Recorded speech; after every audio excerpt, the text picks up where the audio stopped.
অনুষ্ঠিত হলো বৃহত্তর কুমিল্লা কন্টেন্ট ক্রিয়েটর অ্যাসোসিয়েশনের ইফতার মাহফিল। ইফতার মাহফিলটি অনুষ্ঠিত হয় কুমিল্লা দিঘির চাপ রেস্টুরেন্টে। দিঘির চাপ অবস্থিত কুমিল্লা শিশু পার্কের ঠিক উত্তর দিকে, মানে শিশু পার্কের উত্তর গেটে। বৃহত্তর কুমিল্লার সকল কন্টেন্ট ক্রিয়েটরদের নিয়ে অনুষ্ঠিত হলো ইফতার মাহফিল।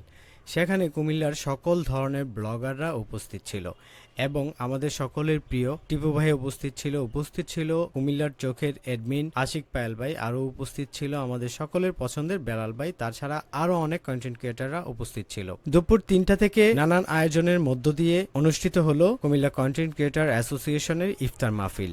LR24 টিভির পক্ষ থেকে আমি এবং আমার পরিবার সেই ইফতার মাহফিলে উপস্থিত ছিলাম। এই ইফতার মাহফিল আখিরি মুনাজাতের মধ্য দিয়ে শেষ হয় এবং আখিরি মুনাজাতে দেশ এবং মুসলিম উম্মার জন্য দোয়া করা হয়।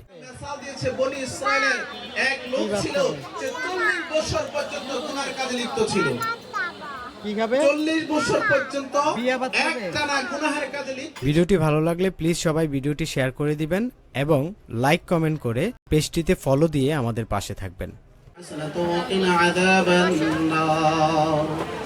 حسنة وقنا عذاب القبر حسنة وقنا عذاب الميزان حسنة وقنا عذاب يوم القيامة ربي كريم مليك مولا الله নিশ্চয় আমি গুনাহগার না ফরমান না জাল্লাহ আমার মতো গুনাহগারে খলাস মিলিছে জমিনের উপর আর কেউ নাই রে আল্লাহ। গুনার বোঝা মাথায় নিয়ে ভিক্ষুকের মতো কাঙ্গালের মতো তোমার রহমতের দরিয়ায় হাত বাড়াইলাম। রব্বি কারীম আল্লাহ দয়া করে মায়া করে আমাদের প্রত্যেকের হাতগুলো তুমি কবুল মঞ্জুর করে নাও।